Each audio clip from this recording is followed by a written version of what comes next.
I don't know if this sub is the most suitable place for this post, but I don't know what to do, so I'm just hoping to vent and hope for advice.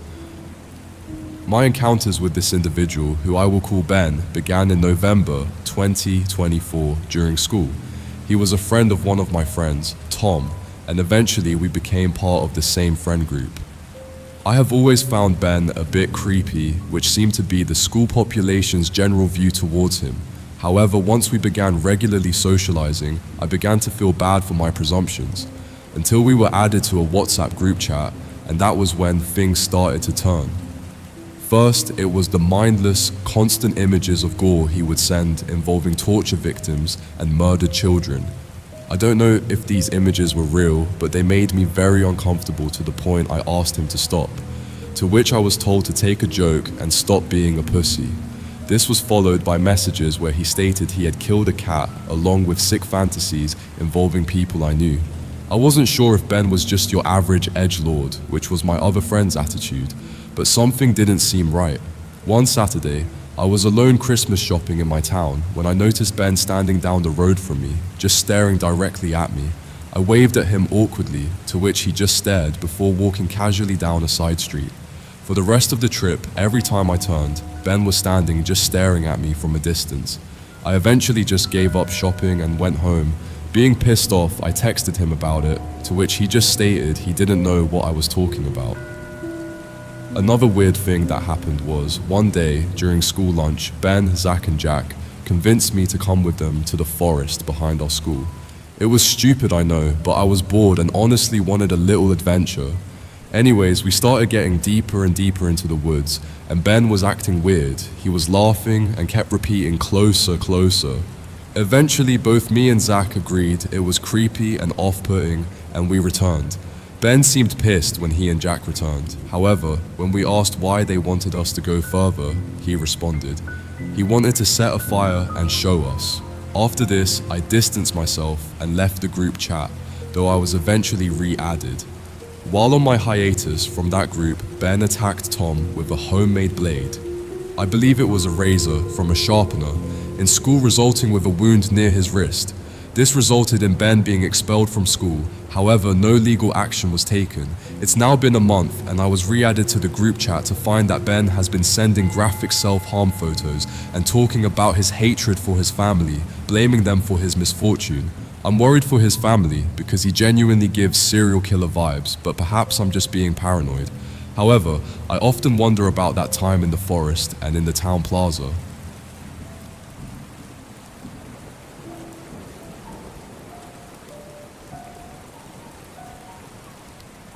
Last Sunday, I was putting together a new dresser I had bought in the rear bedroom of my apartment. The bedroom door was open and I could see down the main hallway into the living room where my fiance was standing with the two kids while they were playing. This is about 7:30 p.m. A knock comes on the door. My 6-year-old son runs to the door and opens it, even though he knows he is not supposed to. A woman is at the door. I recognize her as an upstairs neighbor from the other side of the building. She says she needs help and walks straight into the apartment. She began frantically talking nonsense, saying she was locked out of the building, which didn't make any sense because she was literally in the building right now. Then saying that she can get into her apartment but couldn't get in the building, then, in the same breath, saying she can't get into her apartment. She appears extremely disoriented and keeps saying she's just so exhausted or really tired over and over again. She appears very out of it, not balancing very well, speech pattern is sloppy, appears to be in some sort of a light daze. To me, immediately it appeared she was having some sort of episode. As soon as I stepped foot near her, I could tell something fishy was going on. She continued to talk in circles and not make any sense, saying her parents were going to be so worried if she didn't check in with them. She lives alone. She begins repeatedly asking us to call numbers for her. Her phone is in her hand, on the video record setting, but I can see it is not recording. She is rolling something in her pocket over and over. It appears to be a screwdriver. As she is telling my fiancé numbers to dial, she cannot come up with the numbers. Every phone number she gave us to quote, unquote, call for help was multiple digits short. They were not phone numbers. Then when I said that's not enough numbers to make a phone number, she would switch to a different phone number and then stop halfway through saying it. This happened about 7 or 8 times, and finally I had enough. She kept saying her phone wasn't working, so I had let her try to use my phone, but she ended up just standing there holding it, not using it, just holding onto it, continuously talking nonsense. I'm thoroughly uncomfortable at this point, and very upset that this woman has entered my apartment without invitation and is acting this way around my children. I tell my fiance to take the kids to the back of the house and try to coax the woman out by saying, "Let's go check out your apartment, come with me, we'll see if it's open." I try to lead her out of my apartment, but she says she is so exhausted and needs to sit down and proceeds to just sit down on my living room couch. I'm not thrilled with this. In fact, I'm livid, but I keep my cool and realize I'm dealing with crazy. My fiance flanks her from the back so she cannot get further into the apartment and near the children again. I continue trying to coax her out. After about 5 minutes of trying to convince her to leave our apartment and come with me to check hers out, she finally walks ever so slowly out of our basement apartment. I'm a stairway ahead of the woman already, telling her to follow me up to her apartment. On the way there, she attempts to get into 2 other people's places that are not hers. I tell her each time that is not her apartment. When I arrive at her place, the door is wide open. She has not caught up with me yet, so I take a quick glance inside the door. The couch cushions are thrown everywhere, and the living room is looking torn up and turned upside down. She arrives behind me and tries again to get into another person's apartment across the hall from hers. I tell her that is not her place, but hers is right here and is wide open.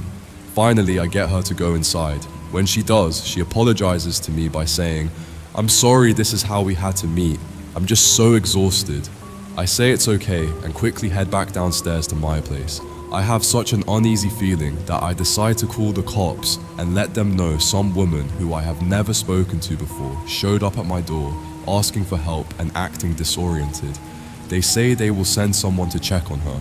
An hour later, police arrive and knock on her door. No answer, they leave. 4:15 a.m. rolls around. My 6-year-old son and 1-year-old daughter have been asleep through the night, as have myself and my fiance. I get up to use the bathroom. As I'm using the bathroom, I hear a light knock on the apartment door. So light I actually second-guessed if I heard it. I call out to my fiance to ask her if she heard a knock at the door too. She says she didn't hear it. We both head towards the living room together, just to see if we hear anything. No sooner than when we step foot in the living room, we begin to hear a scratching at our front door. A faint, unmistakable sound of something scratching at our door. We assume it's a stray car or animal at first, but then a thought crosses my mind. What if it's the lady from earlier? I tell my fiance to not make a sound as I slowly approach the door. I look out the peephole, and sure enough, I see the same creepy lady from before just standing in front of our peephole, scratching the door. Waking up in the middle of the night to find someone scratching at your front door is something I wouldn't wish on anyone. It's fucking terrifying. I swing the door open and yell at her to go away and to never come near our apartment again. I also told her that I was calling the cops. She then runs away out of sight, presumably back to her place. I immediately call the police. They show up and ask her all of the mental wellness questions, which she apparently answered adequately, so they said there's nothing they can do. This woman was clearly in some sort of state and is now harassing me and my family and disturbing our peace and the safety of my children. They told her to stay away from us, and I haven't seen her in a week since then, but I can't help but continue to think about it. Ever since the first time she entered the apartment acting crazy, I have had this pit in my stomach and this uneasy feeling that whatever this is not over. I still do not know what it was that was going on, and it makes me feel so on edge. Our other neighbor, who we are cool with, said that her doorknob was being jiggled by someone in the middle of the night. Putting 2 and 2 together, I know it was this crazy woman. It's got me sick. The complex sent her a warning that this behavior is unacceptable, but I really don't know what to do or how to feel. Input is welcome and appreciated.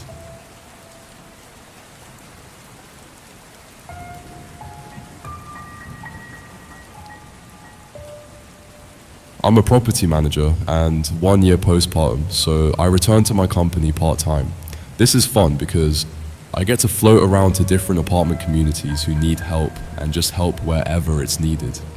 In September, I helped at a property about an hour or so from my house. It's a bit of a drive, but a fairly small property with relatively no big problems, so it's easy money for the day. I'm covering for a manager out on vacation, and of course it's the dreaded 6th of the month. This means I'm handing out late letters and making calls. Definitely not my favorite part of the job, but it is necessary.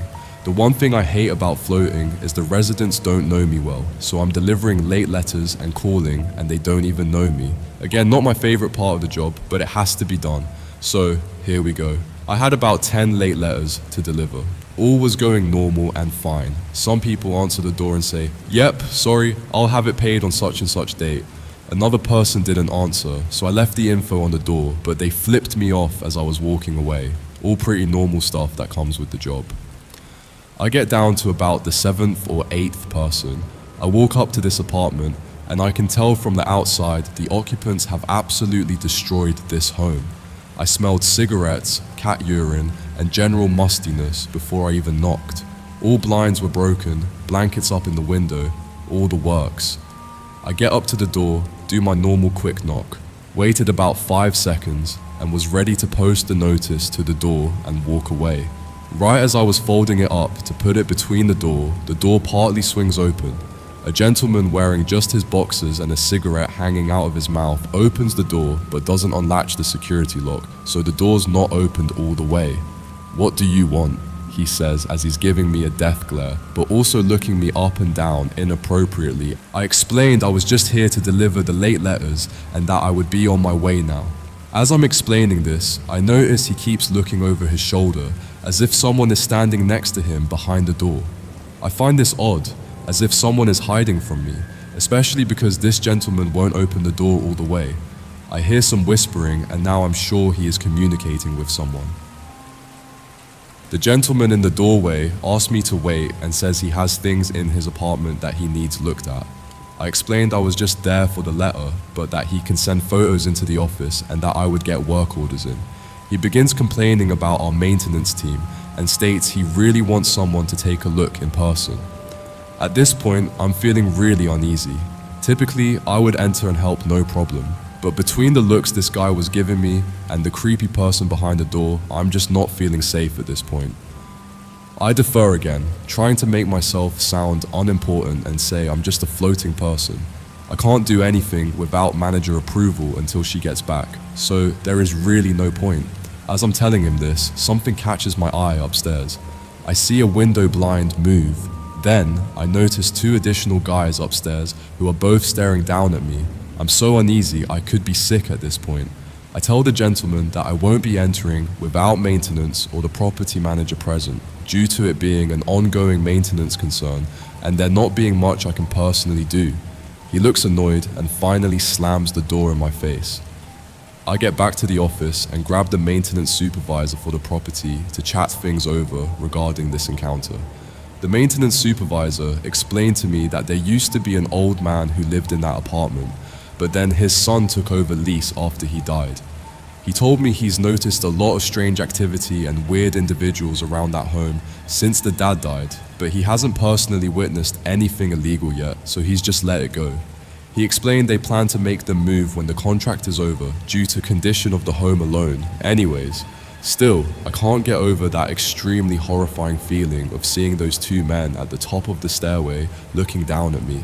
I may not know for sure what was going to happen if I entered that place, but I trust my gut enough to know that it was definitely not going to be good.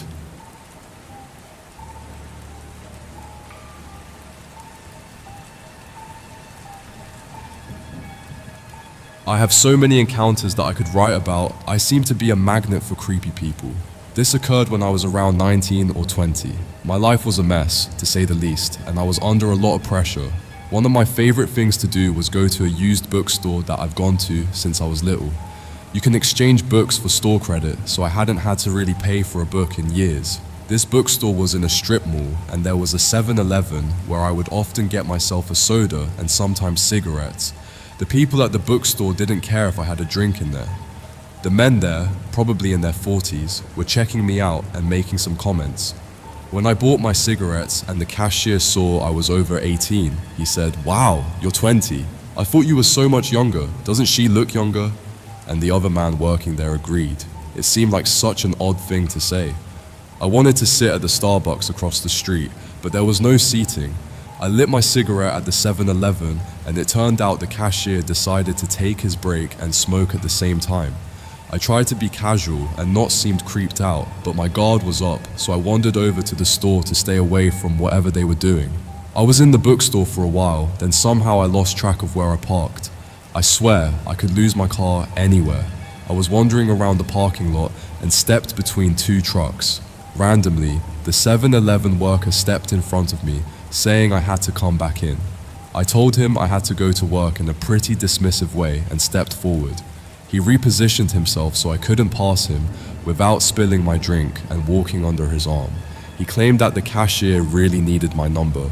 He claimed that at 5 p.m. they were throwing a party and I could come to the back of the store and drink until they left.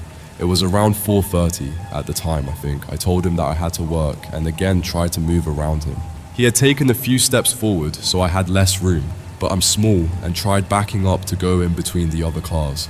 After a couple minutes of this, I decided to go inside the store because at least it had cameras. I saw two cops walking out as the employee led me in. I wanted to stop them, but they were moving too fast for me to try to grab onto one or something. In hindsight, I could have just yelled something, but I didn't think of it at the time. I also have notoriously bad luck with cops, so that didn't feel like the safest option either. When I came back in, they had already selected a mini bottle of liquor for me.